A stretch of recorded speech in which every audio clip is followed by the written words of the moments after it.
8:05, Happy New Year, first show of 2024. It is so great to be back, and I do want to thank John Whitmer and Jen Bukowski for filling in the last few days, allowing me to spend some time to wrap up the year with extended family and immediate family, and just have some time to hit the reset button as we head into what is going to be. Man, it's going to be a crazy year.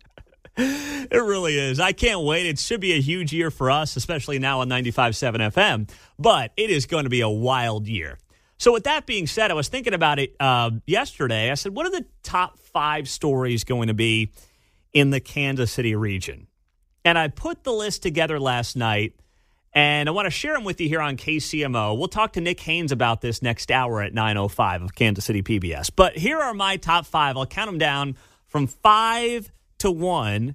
The top 5 stories I believe we're going to be watching in the Kansas City region in 2024. At number 5, the housing crunch that is happening all over the country and is coming for Kansas City. We've all seen it. We've experienced it.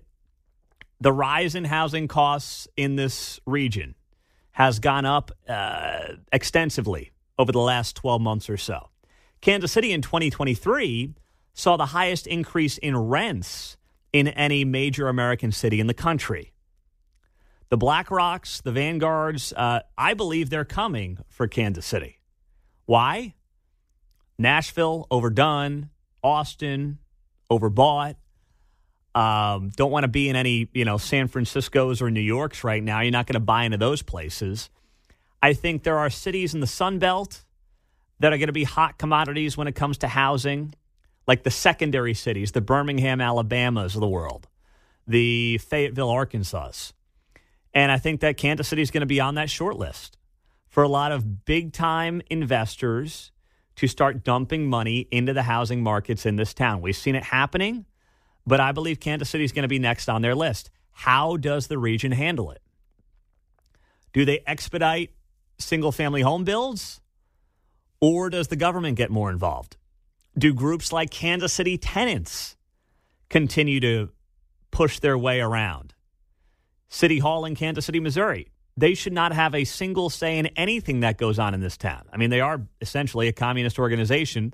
Free housing, free this, that's what they want. But they have gained more power in Kansas City, Missouri proper over the last couple of years. But the housing crunch and crisis in this town is not going anywhere. In fact, I think it's only going to get worse. So how does the region handle it? How do the political power players handle it? What do the builders do? That, to me, is a top 5 story to watch in this town, in this region, over the next 12 months. At number 4, the homicides, specifically, of course, in Kansas City, Missouri. We just set a record for homicides in this town with 182 in 2023. That broke the record of 179 in 2020. Is anybody going to be held responsible? Is anybody going to call out the people involved in this? Is anyone going to say anything about it? I mean, I haven't seen, maybe I missed it. I know it's been the holidays, but I haven't seen a statement from the mayor's office. I haven't seen a statement from the police chief's office. I haven't seen a statement from the prosecutor's office. And if I missed it, I apologize at 8:08 on a Tuesday.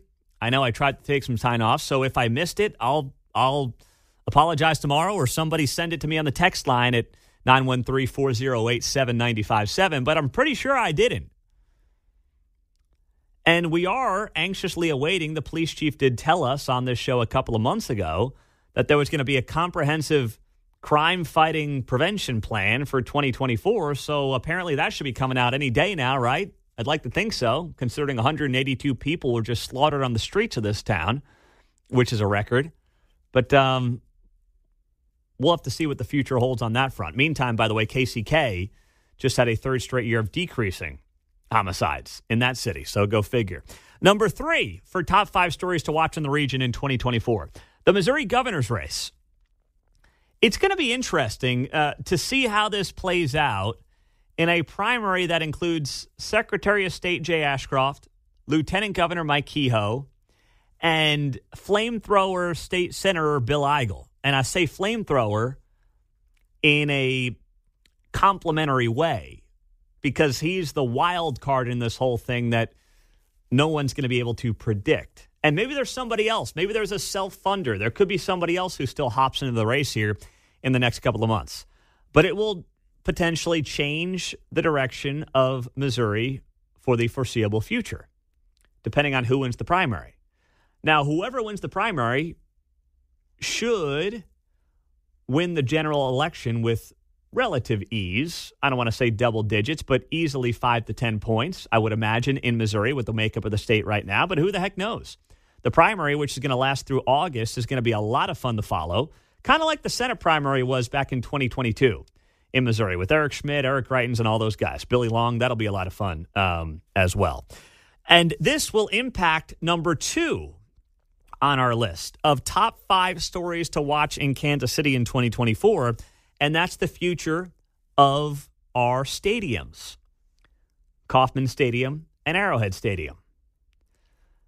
The Royals told us over the summer that they would have their future site picked out by the end of September.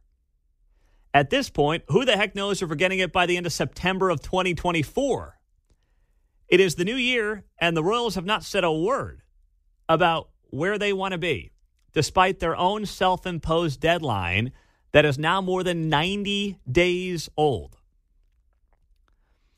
And that will have an impact, of course, on what the Chiefs do, depending on where the Royals say they want to be. Can the Jackson County Legislature get its horrible act together and get something on the ballot? They are up against, I want to say, a 2-week deadline. If they want to have something on the ballot for the voters in April, they have to have that decided on here in the next couple of weeks. So these next 2 weeks are going to be crucial for the future of both stadiums in Jackson County. We are right up against it now. And by the way, whoever wins the Missouri governor's race will have an impact on potentially both stadiums, because right now Governor Parson is willing to help out both teams with some kind of funding, as I understand it, but most notably the Chiefs. I'm not sure if some of these guys running are going to want to help out with the stadiums as much as Mike Parson wants to help out with the stadiums, and that could impact the future of both of these teams. And the number 1 story in the Kansas City region to watch in 2024 is the debacle that is the Jackson County assessment process. And now the lawsuits are being filed by, of course, Missouri attorney generals. You've got the state auditor auditing this and saying there's a lot of funny business going on. So when you combine Andrew Bailey's lawsuit, who's the attorney general, with the fact that the state auditor is involved and is saying this thing's a complete mess, the future, I don't know what it holds, but this should be a national story. This Jackson County assessment debacle should be a national story. You have people who are getting priced out of their homes. And with each passing day, it appears like there was a lot of funny business going on in the county government that allowed this to happen. From Frank White's office to Gail McCann Beatty's office, the assessor, and no one has paid, forget a political price, no one's paid a legal price for this at this point. And I'm waiting for that. And frankly, I think that's what needs to happen to make sure this never happens again, not just in Jackson County, but in any of our counties, and frankly, any county in the country. Because the notion that people who own property could get taxed out of a piece of property that they own because of government ineptitude is as un-American as it comes. And that is going to be the top story to watch in 2024 in the Kansas City region.